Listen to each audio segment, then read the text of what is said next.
Hello বন্ধুরা, নমস্কার। তোমাদের বাঙালির রান্নাঘরে স্বাগত। আজকে আবার একটা দারুণ স্বাদের রেসিপি নিয়ে চলে এসেছি। আশা করছি তোমাদেরও ভালো লাগবে। প্রথম থেকে শেষ অবধি দেখতে থাকো।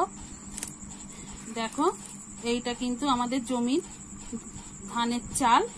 এই চাল দিয়েই কিন্তু তোমাদের একটা নতুন রেসিপি করে দেখাবো। খেতে কিন্তু বন্ধুরা অসাধারণ হয়। তাহলে দেরি না করে আমি শুরু করে ফেলবো। সবার প্রথমে দেখো আমি লবণ দিয়ে দিলাম, আর দিয়ে দেবো জল। জলটা দিয়ে আমি ভালো করে এইভাবে মাখতে থাকবো। চালটা দেখো আমার মাখা হয়ে গেছে। আর চালটা এইভাবে মশলাতে থাকবে না, একটা আঠা আঠা ভাব এসে যাবে, তখন বুঝতে হবে যে এটা হয়ে গেছে। আর তোমরা যে চালের বাড়িতে ভাত খাও সেই চাল দিয়ে করলেও কিন্তু এটা হয়ে যাবে। তাহলে আমার এটা মাখা হয়ে গেছে। আমি এবার কিছুক্ষণের জন্য ওই 10 মিনিটের মতো ঢেকে রেখে দেবো। এইভাবে ঢেকে 10 মিনিট রেস্টে রেখে দেবো। বন্ধুরা 10 মিনিট হয়ে গেছে। দেখো চালটা আমার একদম কিন্তু সুন্দর ঝুড়ো ঝুড়ো হয়ে গেছে। আর এদিকে আমি কিন্তু উনুনটা ধরিয়ে কড়াটা বসিয়ে দিয়েছি। কড়াটা গরম হতে দেবো। আমার কড়াটা গরম হয়ে গেছে। আমি এবার চাল কড়াইতে, খালি কড়াই কিন্তু আমি শুকনো খোলায় চালটা ভেজে নেব। এইভাবে নেড়ে চেড়ে আমি চালটা ভেজে নেব। দেখো আমি কিছুক্ষণ ধরে নেড়ে চেড়ে দেখো মুড়ির মতো চালটা কিন্তু ভাজা হয়ে গেছে। আমি কিন্তু নামিয়ে নেব। আবারও দিয়ে দেবো। এইভাবে শুকনো খোলা কিন্তু আবারও দিয়ে দিয়েছি। এইভাবে আমি কিন্তু সব চালগুলো ভেজে নেব। বন্ধুরা আমার সব ভাজা হয়ে গেছে। আমি চাল ভাজাটা ঠান্ডা হতে দেব। দেখো বন্ধুরা আমার চাল ভাজাটা কিন্তু ঠান্ডা হয়ে গেছে। এবার আমি একটা মিক্সার জার নিয়ে নিয়েছি। জারের মধ্যে করে আমি নিয়ে নেব।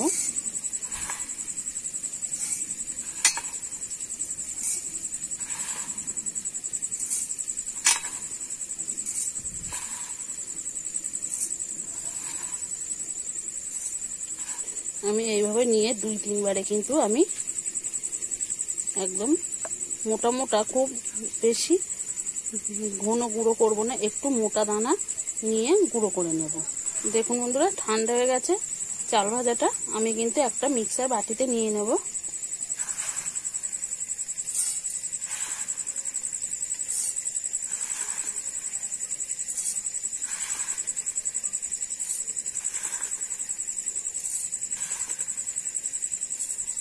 আমি কিন্তু এইভাবে 2-3 ভাগ নিয়ে গুঁড়ো করে নেব।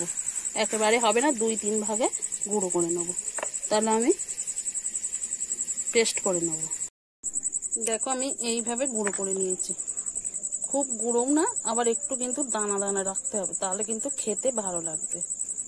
আমি খুব একটা মিহি করিনি, একটু দানা দানা ভাব রেখেছি। এইভাবে কিন্তু আমি সবগুলোই গুঁড়ো করে নেব। সব গুঁড়ো করে নিয়েছি। আর এইদিকে কিন্তু আমি উনুনটা ধরিয়ে কড়াটা বসিয়ে দিয়েছি।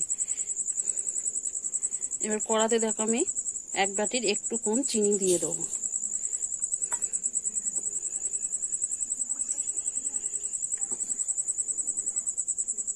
আর যে বাটির মেপে চিনি দিয়েছিলাম সেই বাটি মেপেই জল দিয়ে দিয়েছি আমি 1 বাটি। আমি এইভাবে চিনিটা গলিয়ে নেব। যতক্ষণ না গুলবে ততক্ষণ আমি এইভাবে নাড়তে থাকবো। দেখুন বন্ধুরা আমার কিন্তু চিনির রসটা তৈরি হয়ে গেছে। আর চিনিটা গলাতে একটু রসটা কিন্তু বেড়ে গেছে। এবারে আমি যে চালটা গুঁড়ো করে রেখেছিলাম সেটা দিয়ে দেবো। এবারে আমি নাড়তে থাকবো। আর এখানে আমি নারকেল কোড়া 1 বাটি দিয়ে দেবো। এখানে একটা মিডিয়াম সাইজের নারকেল আমি কুড়িয়ে রেখেছিলাম, সেটা দিয়ে দিলাম। দিয়ে আমি এবার ভালো করে নেড়ে নেব। আমি কিন্তু দেখো ভালো করে সবকিছু মিশিয়ে নিয়েছি। আর আমার একদম রেডি হয়ে গেছে। আমি নামিয়ে নেব সবকিছু। আমি চিনি, নারকেল কোড়া টোড়া দিয়ে দেখো কত সুন্দর করে মিশিয়ে নিয়েছি। এবারে আমি একটা পাত্রে নামিয়ে নেব।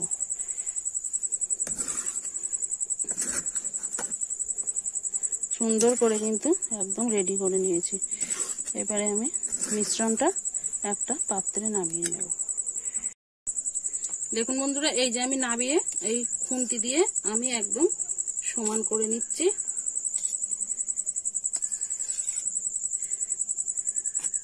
এইভাবে আমি সমান করে 10 মিনিট রেখে দেবো ঠান্ডা হওয়ার জন্য। বন্ধুরা, ঠান্ডা হয়ে গেছে, আমি এবার একটা ছুরির সাহায্যে পিস পিস করে কেটে নেব।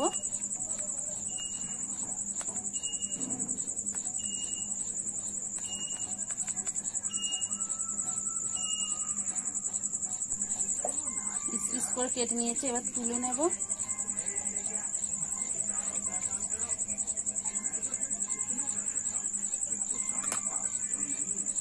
দেখো বন্ধুরা, কত সুন্দর একদম হয়ে গেছে, কত সুন্দর একদম মিষ্টি, দেখতেই পাচ্ছ। আমি এইভাবে সব একটা প্লেটে নামিয়ে নেব। দেখুন বন্ধুরা, আমি কিন্তু একটা প্লেটে দেখো সাজিয়ে নিয়েছি। আর আমি এইভাবে শেপ দিয়েছি চৌকো চৌকো। তোমরা তোমাদের পছন্দ মতো শেপ দিয়ে নিও। আর দেখলেই তো চাল দিয়ে কত সুন্দর একটা মিষ্টি রেসিপি হয়ে গেল, আর বাড়ি থাকা উপকরণেই হয়ে যাবে। আর এই রেসিপিটা একবার বাড়িতে বানিয়ে খেয়ে দেখতে পারো। ভালো লাগলে একটা লাইক করো, কমেন্ট করো, শেয়ার করো, সাবস্ক্রাইব করে সঙ্গে থেকো। আবার নতুন কোনো ভিডিওর সঙ্গে দেখা হবে। ততক্ষণে ভালো থেকো, সুস্থ থেকো।